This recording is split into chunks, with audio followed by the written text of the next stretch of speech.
nama aku Rebecca Gabriela Blessing Site dan aku kelas 12 IPS. Hari ini aku akan menjelaskan tentang kaidah pencacahan. Tapi sebelum kita masuk lebih dalam, kita akan tahu terlebih dahulu tentang kaidah pencacahan. Apa sih itu kaidah pencacahan? Kaidah pencacahan adalah suatu metode untuk menghitung banyaknya cara suatu kejadian atau objek yang dapat terjadi. Dan metode kaidah pencacahan itu terbagi menjadi 7 metode.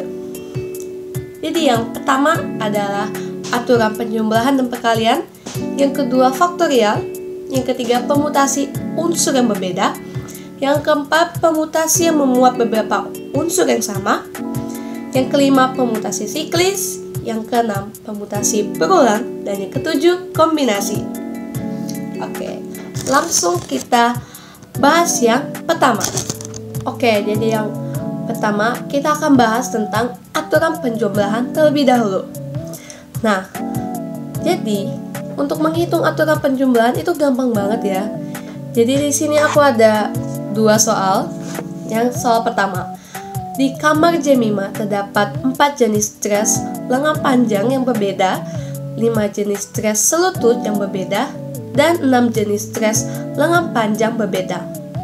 Jika Jemima ingin pergi dengan dress, ada berapa pilihan dress yang dapat dipilih Jemima?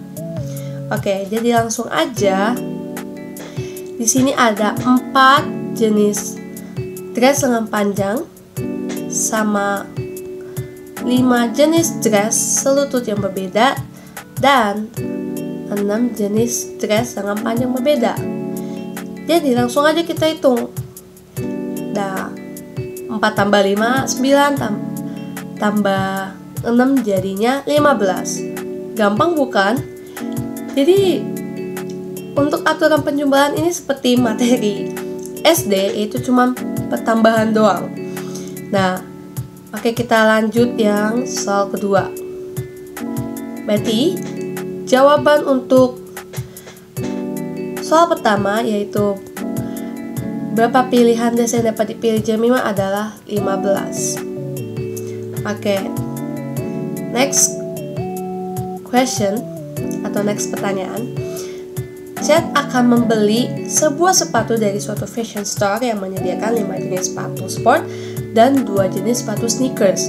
Maka banyak pilihan Chad untuk membeli sepatu adalah, nah ini sama kayak tadi.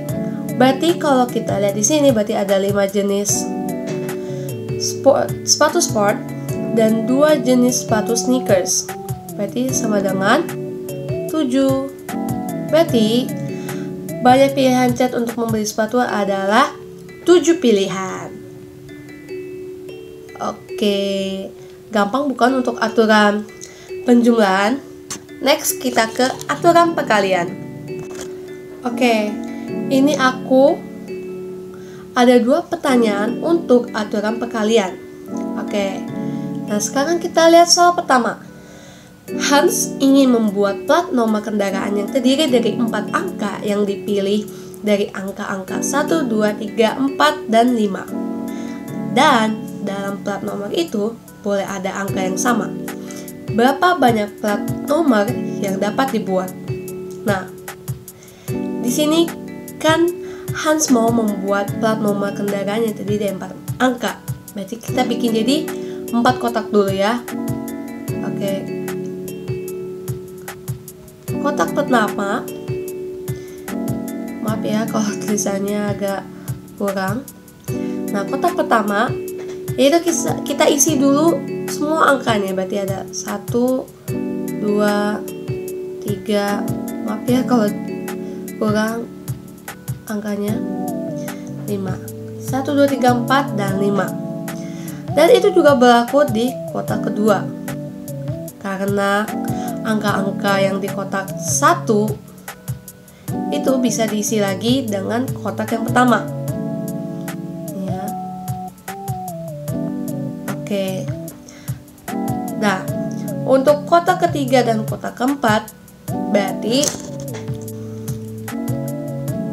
ini ya, kotak ketiga dan kotak keempat. Atau ini aku hapus dulu ya, biar nggak penuhan. Berarti intinya kotak 1 sama kotak kedua itu bisa diisi lagi dengan angka yang sama. Berarti ada 5 cara ya. Ini kotak ketiga dan kotak keempat.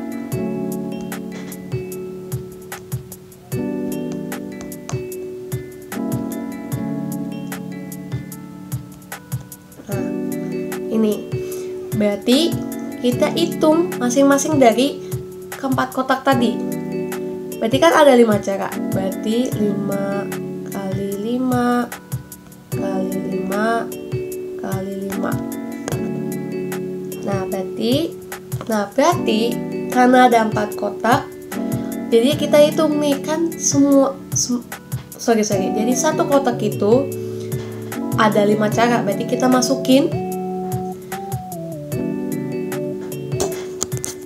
masukin ke empat-empatnya. Jadi ada kotak pertama, kotak kedua, kotak ketiga, dan kotak keempat. Berarti jadi 625. Nah berarti berapa banyak plat nomor yang dapat dibuat oleh Hans? Itu ada 625 plat nomor. Oke. Nah selanjutnya kita masuk ke soal kedua. Nah, Jennifer mempunyai 5 buah kardigan, 6 buah kaos, dan 8 buah rok panjang. Berapa banyak variasi pakaian yang dapat dipakai oleh Jennifer? Nah, Jennifer punya 5 buah kardigan, 6 dulu ya.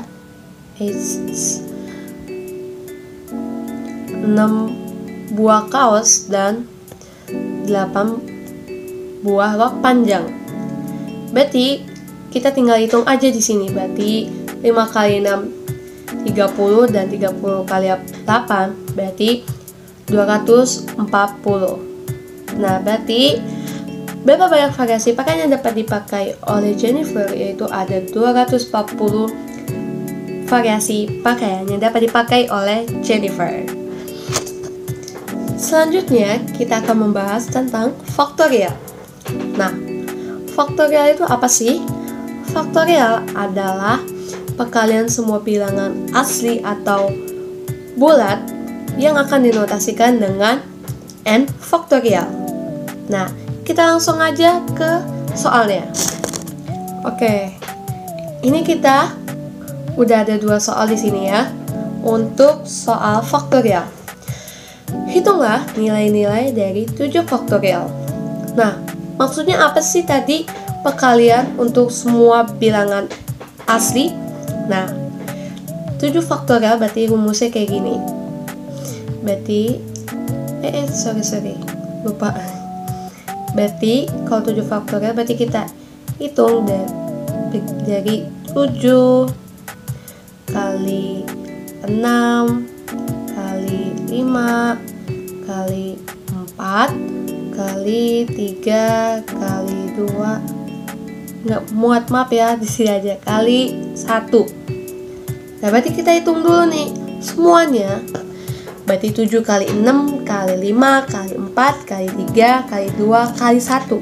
Berarti jawabannya 5040. Berarti hasil dari 7 faktorial adalah 5040. Nah, sekarang soal yang kedua. Nah, 3 faktorial tambah 4 faktorial sama dengan, nih berarti sama kayak tadi ya.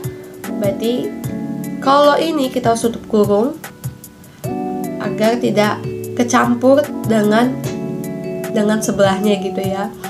Berarti ini 3 dikali 2 dikali X dikali 1 ditambah 4 kali 3 kali 2 kali 1. Bentar ya. Kali 1, tutup kurung di sini ya. Nah, berarti kita hitung, berarti 3 kali 2 kali 1 berarti sama dengan 6. Nah, berarti kalau di sini kan 3 kali 2 6, berarti tinggal aja 6 kali 4 sama dengan 24. 24 kali 1 sama dengan 24. Jadinya hasilnya 30. Karena 24 ditambah 6 sama dengan 30.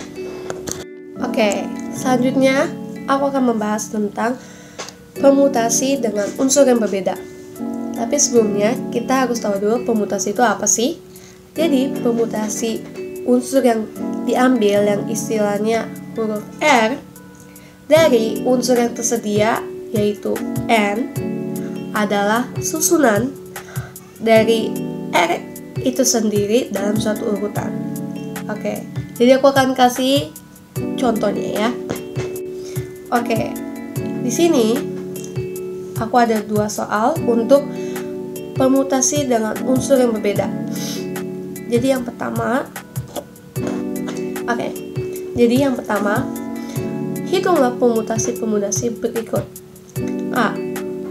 P5/2. Ini sebenarnya P5/2 ya, tapi gak penulisannya gak terlalu kata jadinya begini. Jadi maaf ya.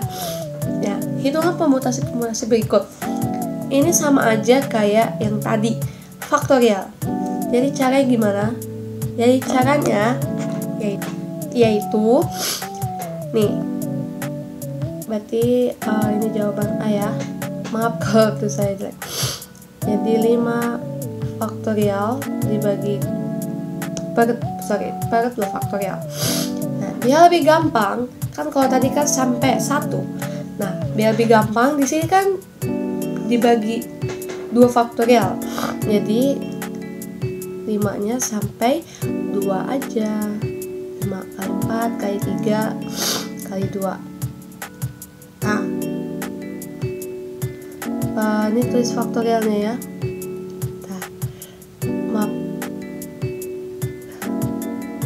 Nah gitu ya, kelihatan ya faktorialnya. Nah, dibagi 2 faktorial. Nah, karena ada bilangan yang sama, berarti kita coret. Set. Berarti sisanya jadi berapa? 5 kali 4 20 kali 3 60. Berarti jawaban yang A yaitu 60. Nah, yang B, karena ini penyebutan pembilangnya sama, berarti langsung aja 4 faktorial sama dengan 4 kali 3 kali 2 kali 1. Berarti ini jawabannya sama kayak tadi ya. Berarti 3 kali 2 6 kali 4 24 dikali 1 24. Berarti hasilnya 24.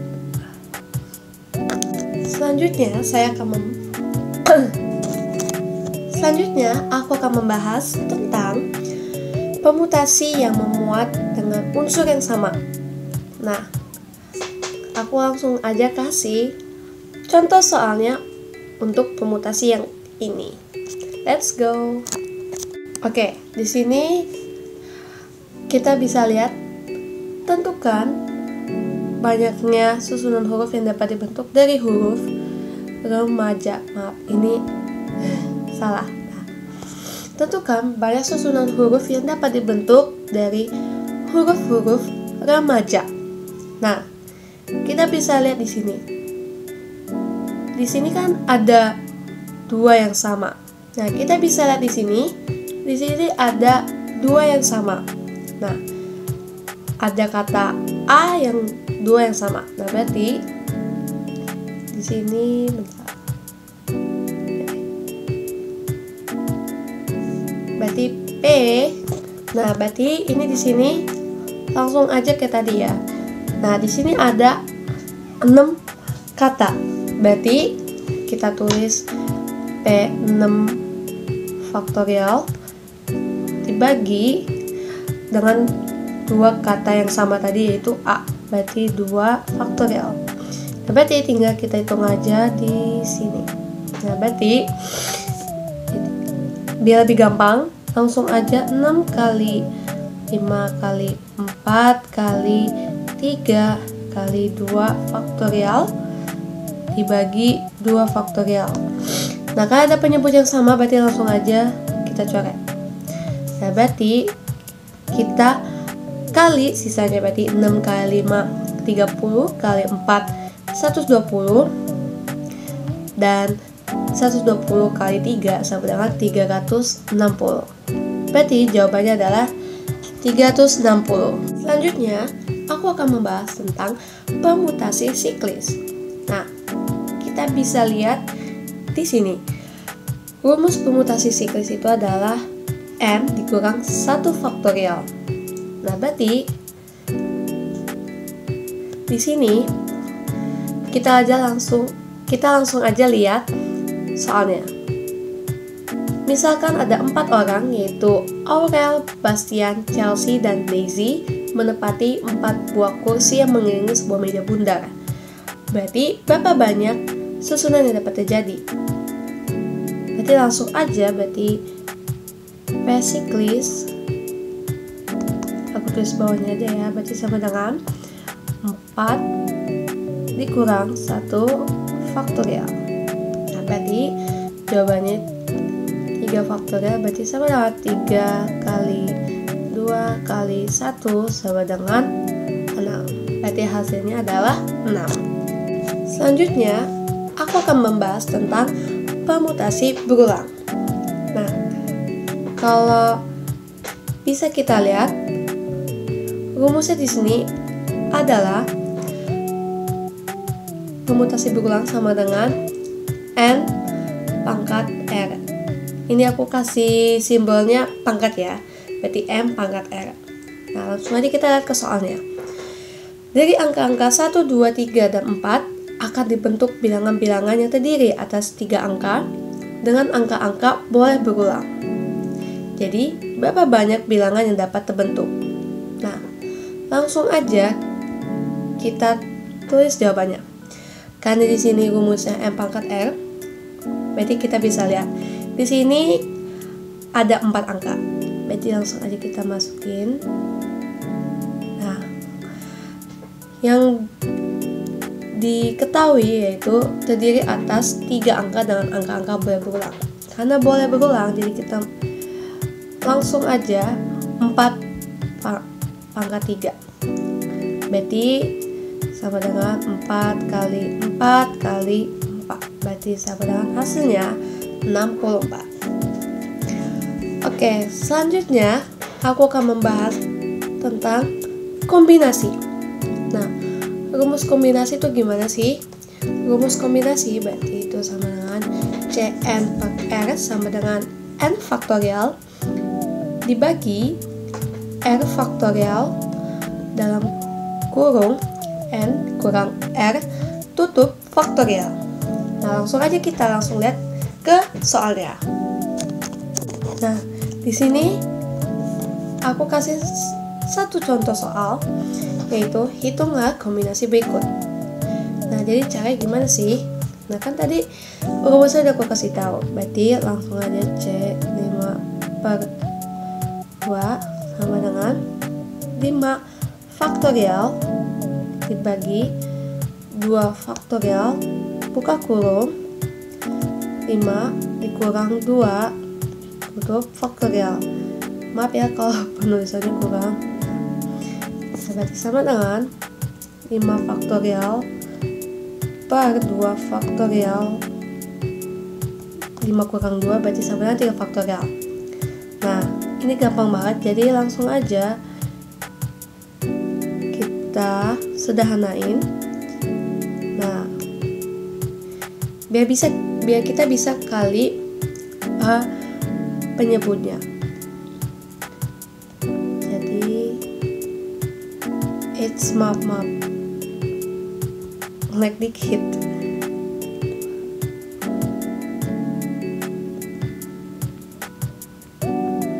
Nah, berarti kalau kita bisa lihat di sini berarti ada yang sama kan, 3 faktorial. Nah, berarti langsung aja di sini 5 kali 4 20 dibagi 2 berarti sama dengan 10. Berarti hasilnya adalah 10. Nah, itu saja dari aku tentang kaidah pencacahan. Kalau misalnya masih ada salah, tolong dimaafkan ya, dan semoga bermanfaat. Thank you. God bless you. Bye bye.